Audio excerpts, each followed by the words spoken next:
Sebab Allah memberikan kepada kita bukan roh ketakutan, melainkan roh yang memberikan kekuatan, kasih, dan ketertiban. Shalom, suatu sukacita saya Ellen Novani dapat menjumpai Bapak, Ibu, Saudara-saudari sekalian. Berikut pengumuman-pengumuman penting yang telah kami rangkum dalam ABA News Update minggu ini.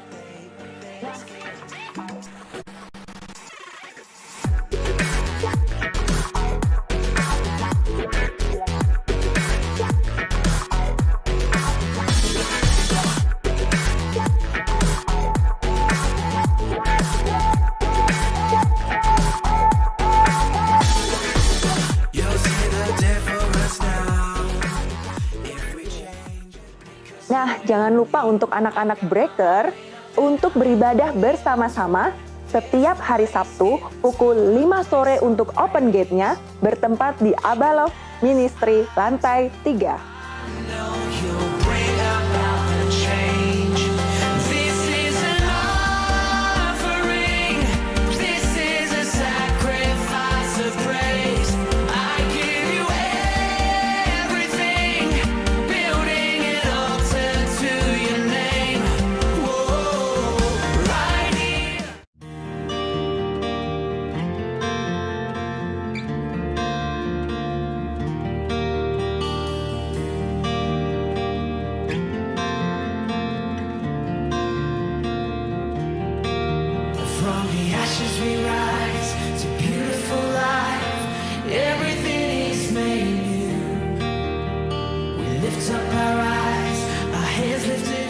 Pada bulan Oktober yang lalu, kita sudah menikmati acara fellowship bersama-sama dalam sukacita dan suasana kebersamaan. Oleh karena itu, kita akan berfellowship bersama pada hari Minggu tanggal 13 November 2022 pukul 9 pagi bertempat di Sekolah Tunas Bangsa di Jalan Tukat Pakrisan.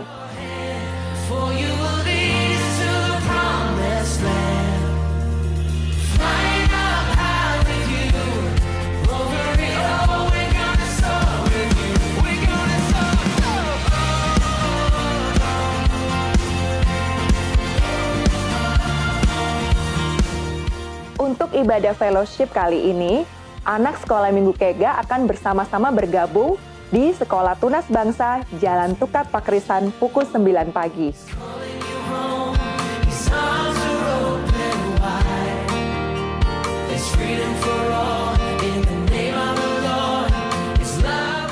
Makanan berat disediakan, sedangkan untuk makanan ringan atau kue-kue dipersilakan bagi jemaat yang mau ikut ambil bagian. Silakan dikoordinasi di komsel masing-masing. Dalam Mazmur pasal 89 ayat 2 sampai dengan 5, aku hendak menyanyikan kasih setia Tuhan selama-lamanya, hendak memperkenalkan kesetiaanmu dengan mulutku turun-temurun. Sebab kasih setiamu dibangun untuk selama-lamanya, kesetiaanmu tegak seperti langit. Engkau telah berkata, telah kuikat perjanjian dengan orang pilihanku, aku telah bersumpah kepada Daud, hambaku. Untuk selama-lamanya aku hendak menegakkan anak cucumu dan membangun tahtamu turun-temurun. Mari kita menjadi pribadi yang membangun hubungan yang intim dengan Tuhan dan saling menguatkan satu dengan yang lainnya. Saya Ellen Novani beserta kru yang bertugas mengucapkan, selamat hari Minggu, Tuhan Yesus memberkati.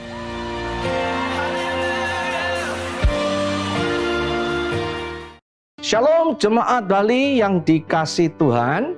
Hari ini saya, Peta Sandi Tenggara, ingin kembali menyampaikan pesan kepimpinan, pesan kepenatua kepada seluruh jemaat ABA Love di Bali. Sebelum saya melanjutkan apa yang Tuhan berbicara kepada kami, khususnya saya ingin mengingatkan jemaat untuk tetap memakai masker dan hand sanitizer. Dan sekaligus izinkan saya membuka masker saya, karena saya hanya dengan Pak Ferdinand, berdua Pak Ferdinand memakai masker yang men-shoot video atau YouTube ini. Jemaat yang dikasih Tuhan, tema hari ini adalah berbicara tentang hidup dalam budaya kerajaan Allah yang menjadi tema tahunan. Saya akan berfokus kehidupan Barnabas sebagai pribadi yang terus membangun kehidupannya dalam hidup budaya kerajaan Allah. Sebelum saya ingin mengingatkan, selalu saya mengingatkan, salam sehat seutuhnya, tetap jaga kesehatan. Salam budaya baru, kita terus hidup di dalam budaya kerajaan Allah. Di dalam proses ini, pastikan setiap jemaat Abalov khususnya yang di Bali, kita membangun budaya kerajaan Allah selalu dikaitkan dengan visi, misi, dan nilai-nilai jemaat. Ingat, visi kita senantiasa Pak Ferdinand membantu menuliskan di dalam YouTube kita.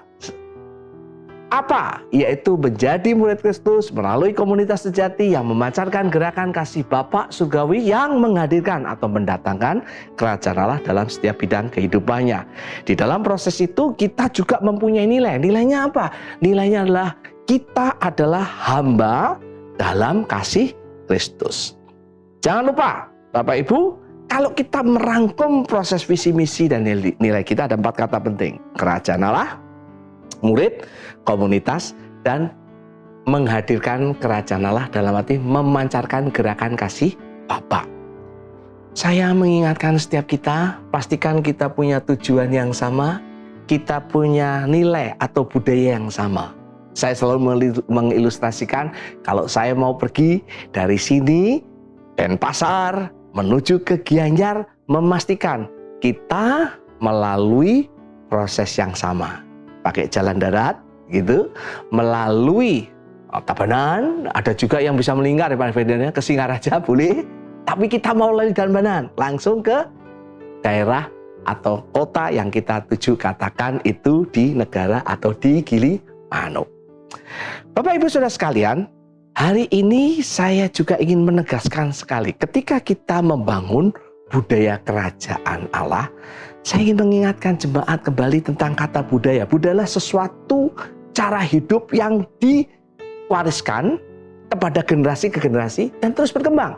Cara hidup ini membedakan saya, keluarga saya, komunitas sel saya, jemaat lokal, dengan yang lainnya, dengan pribadi, komunitas, dan yang lainnya. Dan tentunya cara hidup ini dianggap penting. Paulus mengatakan pada Timotius, ikutilah cara hidupku. Petrus mengingatkan kepada jemaat diaspora, milikilah cara hidup di tengah-tengah orang yang gak kenal Tuhan. Itu berbicara tentang budaya. Jadi singkatnya apa? Budaya kerajaan Allah adalah budaya cara hidup jemaat yang kita belajar hari ini, jemaat mula-mula. Kita berbicara budaya kerajaan Allah, nilai-nilai yang kita hidupi sebagai keluarga besar jemaat Abalov. Konteksnya adalah jemaat Abalov di Bali. Tentunya dasar kita membangun budaya adalah kita apa? Mengasihi Tuhan dan mengasihi sesama. Sesama ada 2, sesama dalam arti kita komunitas sel, jemaat lokal, dan sesama adalah orang-orang yang belum mengenal Tuhan. Tentunya semua aspek yang kita bicara tentang budaya meliputi apa? Rohani, jiwani, pikiran, perasaan, kemauan, juga fisik kita. Dalam proses saya berkata, bukan hanya rohani, emosi kita, intelektual kita, fisik kita, sosial, dan lingkungan kita. Bapak, Ibu, Saudara sekalian, kita belajar kehidupan Barnabas berkaitan dengan kehidupan, mengaitkan dengan dia menghidupi dengan cara budaya jemaat mula-mula. Sebelum saya berbicara tentang Barnabas, izinkan saya mengingatkan, ada budaya kehidupan jemaat mula-mula yang sangat kuat, tertulis dalam Kisah Rasul 2:42. Mereka bertekun dalam pengajaran rasul-rasul, dalam persekutuan, dan mereka selalu berkumpul untuk memecahkan roti dan berdoa. Kata penting adalah bertekun. Kata bertekun adalah membangun budaya. Kata bertekun ini memberikan proses yang sangat penting kepada kita. Bertekun dalam pengajaran rasul-rasul, bertekun dalam persekutuan, bertekun dalam memecahkan roti atau gaya hidup salib, gaya hidup kerajaan Allah, gaya hidup Yesus, dan bertekun dalam berdoa. Mari kita lihat bagaimana Barnabas memberikan contoh kepada kita. Seorang yang hidup dalam budaya kerajaan Allah, seorang pembangun, menurut saya pembangun aja, hidup dalam budaya kerajaan Allah. Kisah Rasul 4:36 dan Kisah Rasul 11 ayat 24 berkata demikian. Demikian pula dengan Yusuf yang oleh rasul-rasul disebut Barnabas. Artinya anak penghiburan. seorang Levi dari Siprus, ia menjual ladang miliknya, lalu membawa uangnya itu dan meletakkan di depan kaki rasul-rasul. 11:24 Kisah Rasul, karena Barnabas adalah orang baik, penuh dengan Roh Kudus dan iman, sejumlah orang dibawa kepada Tuhan. Ayat 25, lalu pergilah Barnabas ke Tarsus untuk mencari Saulus, dan setelah bertemu dengan dia, ia membawa ke Antiokhia. Saya ingin mengingatkan proses Barnabas ini sebagai proses kita bisa menjadi apa ya? Pembanding. Kita bisa melihat hidup kita, khususnya kita memasuki bulan ke-11, minggu yang pertama. Wow, kita sudah 10 bulan melewati 2022. Cepet banget, bentar lagi Natal. Di mana-mana ada suara ting dong, suara Natal. Kalau November sudah jualan untuk apa? Musim Natal ya. Entah itu pohon Natal, baju Natal, hadiah dan sebagainya. Nah, dalam proses ini saya mengingatkan bagaimana Barnabas yang luar biasa. Namanya itu Yusuf. Kemudian oleh para rasul diganti. Kenapa? Karena tindakan Barnabas. Karena Barnabas namanya diganti. Nama saya Beta diganti. Misalnya namanya Pak Pedit, artinya saya pedit atau pelit. Nama saya Beta, Pak Ferdinand sebut nama saya murah hati, karena saya murah hati. Nah, ini namanya Yusuf. Diganti jadi Barnabas, artinya adalah anak penghiburan. Karena Barnabas ini seorang yang suka menghibur, encourager ya. Hal yang kedua kita bisa lihat di Alkitab, berkata Barnabas menjual ladang milik dan memberikan pada jemaat. Dia orangnya menjual harta, berani ya. Jual harta, Bapak itu berani nggak jual harta? Saya tidak katakan besok jual harta ya dan memberikan kepada Rasul Petrus dan Rasul Doni. Nggak.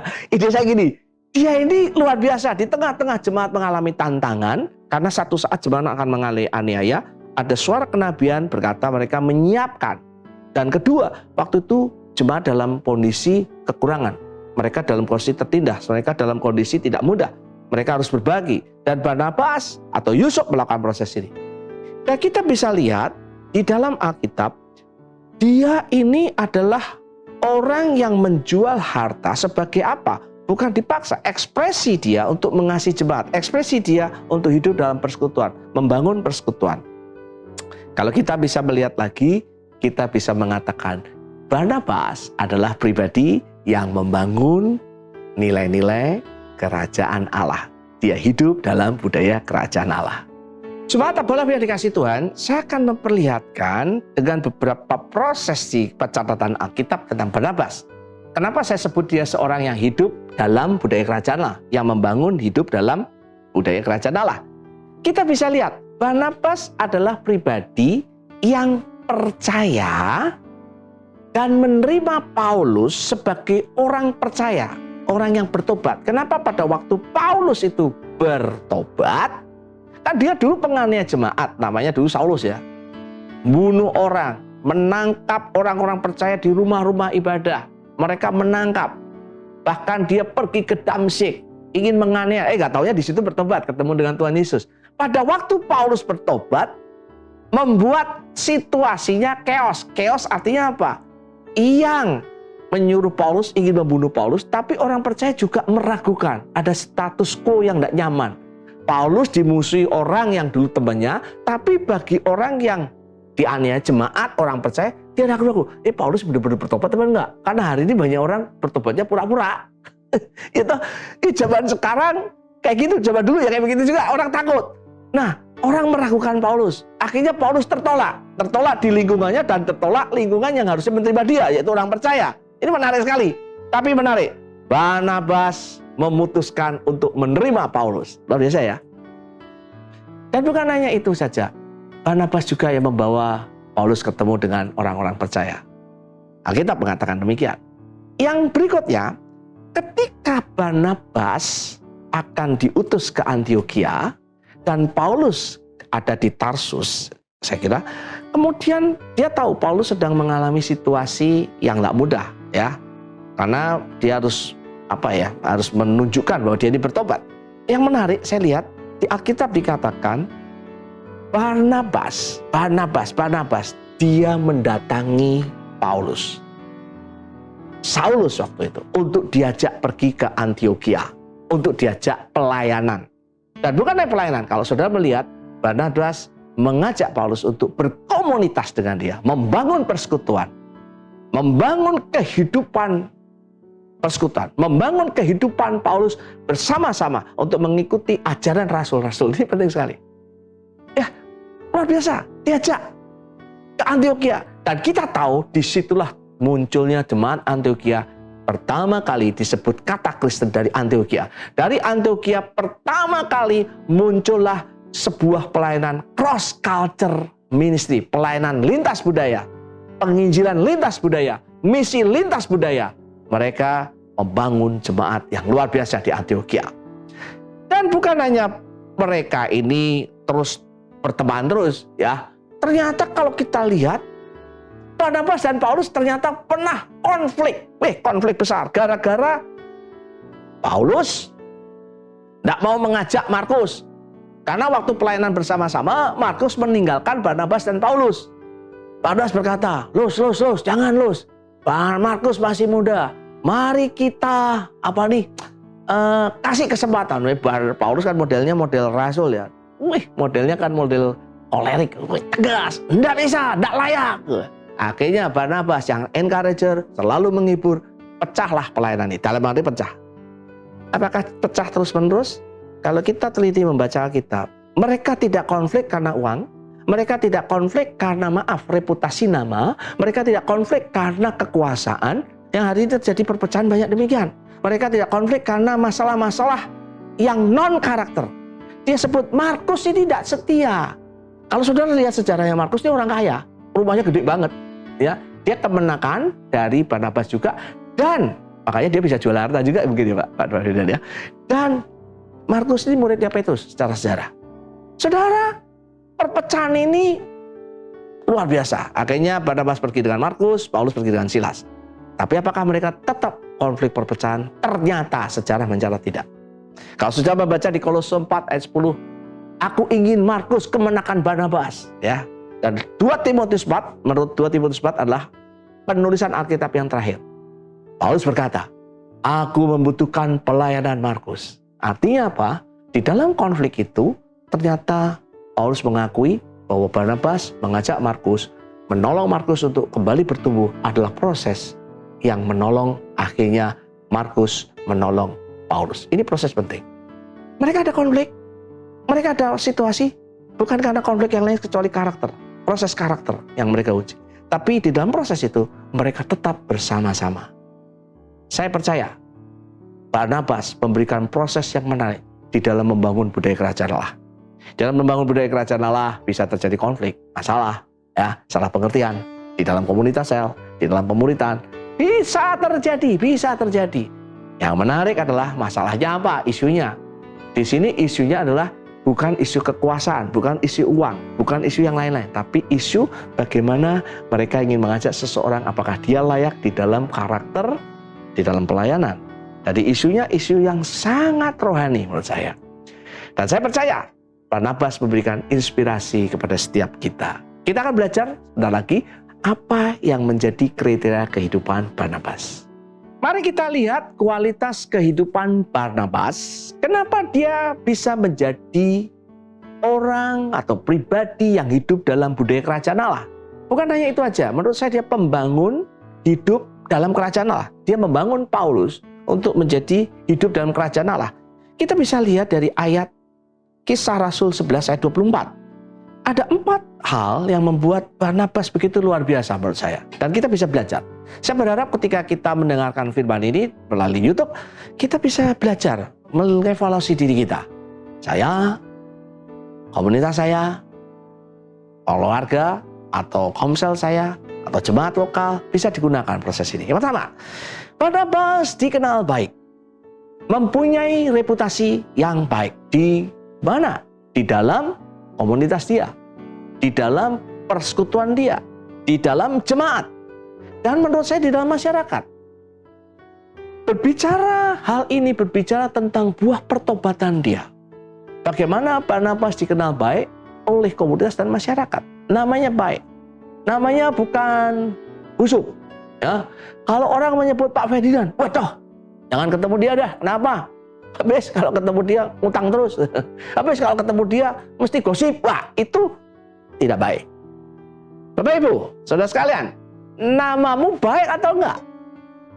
Kalau engkau ingin menjadi pembangun budaya kerajaan, pastikan namamu baik. Orang baik dari perbuatannya. Saya selalu memikirkan orang kenal saya siapa. Melalui proses kehidupan saya dengan istri dan anak-anak saya di komunitas. Saya tahu dulu saya dikenal orangnya misalnya pemarah, emosional. Nah, dari situ saya mulai berpikir, apakah saya sekarang masih emosional dan pemarah? Tentunya setiap kita punya kelemahan. Tapi pertanyaannya, apakah kelemahan kita lebih dikenal orang daripada kebaikan, perbuatan baik kita, buah pertobatan kita? Atau nama baik. Yang kedua, Barnabas dikenal dengan penuh dengan Roh Kudus. Pribadi yang dipimpin oleh Roh Kudus. Nah, kalau berbicara dengan Roh Kudus, ini selalu dikaitkan begini. Dia mengusir setan. Betul. Dia apalagi? Berbahasa roh, bernubuat. Enggak salah. Enggak salah. Tapi kalau kita ngelihat prosesnya di Alkitab, Barnabas ini dikenal itu bukan hanya sekedar berbicara tentang kuasa Roh Kudus. Kuasa Roh Kudus. Manifestasi kuasa Roh Kudus. Ya. Manifestasi karunia Roh Kudus. Ada 9 karunia. Ada mujizat, dia pernah buat mujizat dengan Paulus. Dia pernah menyembuhkan orang. Tetapi menurut saya, Barnabas dikatakan penuh Roh Kudus secara seimbang. Dia bukan hanya kuasa Roh Kudus nyata, tetapi buah-buah Roh Kudus nyata dalam kehidupan Barnabas. Dari apa? Dari kasihnya, ya, dari penguasaan dirinya. Dia konflik dengan Paulus, dan kita tahu hasilnya baik. Ketika Paulus mengatakan Markus tidak bisa bertumbuh lagi, Markus itu menjadi, maaf tanda kutip, dia ini pengkhianat, dia ini tidak layak jadi orang Kristen. Tapi Barnabas mengencourage, penghiburan buat Markus. Akhirnya Markus menjadi penulis Injil. Luar biasa ya. Markus dikenal sebagai non-rasul yang menulis Injil seperti Lukas. Dalam bimbingan, dia kemenakannya Barnabas, dalam bimbingan Petrus untuk menjadi berkat. Sampai hari ini, Injil Markus adalah salah satu Injil yang paling singkat berbicara bagaimana Yesus dimanifestasikan dengan luar biasa. Bapak Ibu saudara sekalian, hal yang kedua kita tahu, dia bukan hanya penuh Roh Kudus dalam arti kuasa, tapi dalam arti karakter. Karakter Kristus nyata. Makanya tidak salah dia dikenal baik. Saya melihat kehidupan Barnabas adalah disebut dia memegang iman. Kepercayaan dia kepada Tuhan Yesus. Saya coba merenungkan, memegang iman itu apa? Oh, setia, tidak salah. Apalagi memegang iman, saya percaya. Dia penuh, karena iman dia bisa menyatakan kuasa Allah. Tidak salah.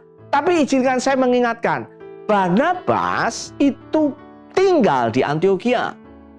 Dia mengajak Saulus. Kemudian dari proses itu dia melakukan perjalanan misi yang pertama kali. Mereka dari Antiokhia ke kota-kota lain. Nah, yang ingin saya katakan demikian. Di dalam proses dia memegang iman, bukan hanya memegang iman sekedar saya percaya. Bapak Ibu, saya ingin kita berpikir sebentar. Barnabas orang Yahudi. Tadi keturunan apa Pak? Levi, betul Pak Levi ya? Dia keturunan Levi. Dia pemegang adat istiadat tata cara Yahudi. Orang Yahudi. Asli, turunan Levi. Tetapi dalam dia melakukan pelayanannya, ternyata dia lintas budaya. Nah, ini menarik. Lintas budaya. Nah, ini yang saya sampaikan. Kenapa? Ini bukan saja masalah percaya. Ini bicara tentang budaya. Dia tetap memegang budaya, dia budaya yang dia bangun dari keluarga orang Yahudi, orang Levi. Tapi dia tetap bisa hidup di mana? Ayo, Antiokhia. Dia bisa hidup di kota-kota lain, mungkin di Efesus. Dia bisa hidup di Kolose, di Galatia. Dengan menjaga budaya dia. Aku minta maaf nih, khususnya anak-anak muda. Apakah engkau bisa menjaga budaya keluargamu? Apakah engkau bisa menjaga budaya kerajaan Allah di lingkunganmu? The businessman. Apakah kau bisa menjaga budaya ini, budaya kejujuran, integritas? Bukan hanya di gereja, tapi di luar sana. Saya ingin berkata kepada pendidik di sini, kita ada sekolah, apakah kita bisa menjaga budaya ini? Saya ingin berkata kepada ibu-ibu, ibu-ibu rumah tangga, apakah kau bisa menjaga budaya dan menurunkan budaya nilai-nilai kepada anak-anak kita? Sementara dia tinggal di Antiokhia. Saya tidak katakan Antiokhia jelek. Saya tidak katakan Galatia dia. Apakah kita bisa menghargai nilai-nilai kita? Menghargai apa yang kita percaya sebagai kebenaran. Hari ini saya takut sekali. Kita mudah terpengaruh dengan orang lain. Budaya, oh gereja itu begitu Pak. Persekutuan itu begitu Pak. Padahal kita tahu ada sesuatu yang baik. Bapak Ibu, nilai kita lah hamba dalam kasih Kristus. Kita ada nilai hamba, hidup berpusat pada Kristus ya. Bicara tentang aku bukan pemilik, tetapi hamba. Berbicara kita membangun kasih persaudaraan. Kita membangun apalagi? Kita membangun akuntabilitas, hidup kita dalam akuntabilitas. Ya, kita hidup dalam memberi yang terbaik. Itu nilai-nilai kita. Apa kita menghargai nilai kita? Yang kedua ini penting. Bukan hanya menjaga nilai kita, tetapi penting kita menghargai nilai orang lain. Nah, dia menghargai orang-orang Antiokhia. Dia menghargai orang Galatia. Makanya pada waktu sidang di Yerusalem bersama Paulus, dia berkata, orang yang non-Yahudi nggak perlu disunat. Karena itu Taurat. Nah, ini yang saya sampaikan. Dia menjaga budaya lokal dia, tapi dia juga tidak menyerang orang lain. Nah, ini penting. Hari ini banyak orang nyerang orang lain. Saya pernah ceritakan salah satu teman, kalau saya sebut namanya, dia tokoh olahraga. Satu saat disuruh khotbah Pak Ferdinand. Disuruh khotbahnya gini Pak, pakai pakaian putih, dasi putih. Wah, dia sampai bingung. Waktu itu dia datang tidak pakai pakaian putih, tapi akhirnya kompromi ya. Nah, dia karena olahragawan, dia pakai pakaiannya agak berbeda. Makanya dia pakai batik, batiknya suruh pakai dasi putih. Saudara bisa bayangkan betapa dia jadi badut, saudara. Tapi kenapa? Karena dia hanya berpikir hanya budaya dalam konteks, bukan sesuatu yang sesuai firman Allah. Bapak Ibu Saudara sekalian, yang ingin saya katakan, budaya bisa berbeda, tapi pertanyaannya lah, budaya itu berakar kepada firman atau tidak? Budaya itu melanggar firman Tuhan atau tidak? Kalau budaya kita adalah budaya kawin cerai, kita nggak bisa terima budaya itu. Setuju? Soal kita berkata, suami istri adalah sehidup semati, ya. Artinya sampai maut memisahkan kita. Kalau budaya itu berbicara tentang tata cara kita menghormati orang tua, maaf, orang Chinese menghormatinya begini lah ya. Oke, orang Jepang mungkin menghormatinya begini, orang Indonesia pakai begini, tos. Kita berkata tos itu dosa. Ini nggak benar. Ini artinya menyembah orang. No. Saudara, yang saya sebut menghargai budaya adalah subculture-nya. Motivasinya apa? Apakah berlawanan dengan firman Tuhan dan tidak? Dua hal yang saya sampaikan tentang iman. Kita menjaga nilai-nilai kita sesuai firman Tuhan, dan kita melihat budaya orang lain juga menjaga sesuai firman Tuhan. Jadi kita bisa menghormati, menghargai. Kita tidak menjadi orang yang, agamawi, bukan rohani. Agamawi merasa agamanya paling benar. Kristen paling benar. Dalam konteks apa? Saya tahu itu adalah iman saya. Tapi kita tidak bisa kata, kau bukan orang Kristen, lu salah loh. Bapak Ibu Saudara sekalian, ingat, menjaga budaya. Yang terakhir dikatakan, Barnabas adalah membawa sejumlah orang kepada Tuhan Yesus dan percaya kepada Tuhan Yesus. Dia membawa sejumlah orang kepada Tuhan. Artinya orang itu percaya kepada Tuhan Yesus. Artinya menganggap Yesus itu sebagai Tuhan dan Juru Selamat. Membangun budaya kerajaan Allah tidak lepas bagaimana kita memberitakan kasih Tuhan, kuasa Tuhan. Memberitakan Injil. Bahwa Injil adalah satu-satu jawaban untuk orang bertemu dengan Allah Bapa. Karena Tuhan Yesus datang sebagai Tuhan dan Juru Selamat. Bukan hanya Juru Selamat. Bukan. Dia adalah penguasa, kurios, seimbang. Kalau kita melihat di Antiokhia, jemaat Antiokhia mengetahui Yesus bukan hanya Juru Selamat. Tapi dia Tuhan, kurios. Ya, kurios, penguasa satu-satunya. Barnabas membawa orang kepada Tuhan Yesus. Barnabas membawa orang kepada Allah. Barnabas bukan membawa orang kepada dirinya sendiri. Maaf, Kalau apa-apa Pak Beta, apa-apa Pak Dodi, apa-apa Pak Petrus, kita sebagai jemaat gagal karena bergantung pada penatua. Apa-apa Pak Ferdinand, apa-apa pemimpin selnya, mentornya, kita mengalami kegagalan. Bawa semua orang kepada Yesus, kepada Tuhan, karena itulah budaya. Budaya tidak membawa kepada apalah paling benar. Budaya tidak membawa saya paling benar. Budaya membawa kerajaan Allah dinyatakan. Nama Yesus ditinggikan. Saya berharap ini menolong setiap kita. Teman-teman, kita akan melakukan 2 hal. Yang pertama, kita akan melakukan perjamuan kudus. Yang kedua, pastikan Bapak Ibu nanti kantor ambil perjamuan kudus ya. Oke. Kalau nggak bawa pakai apa aja yang ada bisa ya. Kalau nggak nanti minggu depan sudah ulang nih. Yang kedua, kita ada diskusi. Saya percaya ketika kita membawa proses kehidupan Barnabas sebagai proses evaluasi, koreksi, dan kita menjadi lebih baik, akan menolong kehidupan kita menjadi orang yang hidup di dalam budaya kerajaan Allah. Saya akan berdoa untuk setiap kita. Tuhan, firman ini kami serahkan dalam tangan-Mu. Suara manusia berhenti, hikmat manusia berhenti, pengetahuan manusia berhenti, tapi Roh Kudus senantiasa memimpin kami dari kebenaran lepas kebenaran. Anak-Mu berdoa ketika nanti kami perjamuan kudus, ketika kami nanti diskusi, supaya kami bisa melihat keteladanan Barnabas dan kami menghidupi di dalam kehidupan kami pribadi, keluarga, komunitas, jemaat, bahkan di kota ini. Kami ingin memberkati anak-Mu, kami memberkati jemaat-Mu. Terima berkat dari Allah Bapa, Putra, dan Roh Kudus, yaitu berkat secara rohani, haus dan lapar, persekutuan dengan Tuhan, gaya hidup, jemaat mula-mula. Terima berkat secara jiwani, damai sejahtera, sukacita, ketenangan, kebahagiaan. Berkat secara jasmani, kesehatan, keuangan. Dan terima berkat ini di dalam nama Tuhan Yesus. Setiap kita yang percaya berkata, amin. Tuhan Yesus memberkati.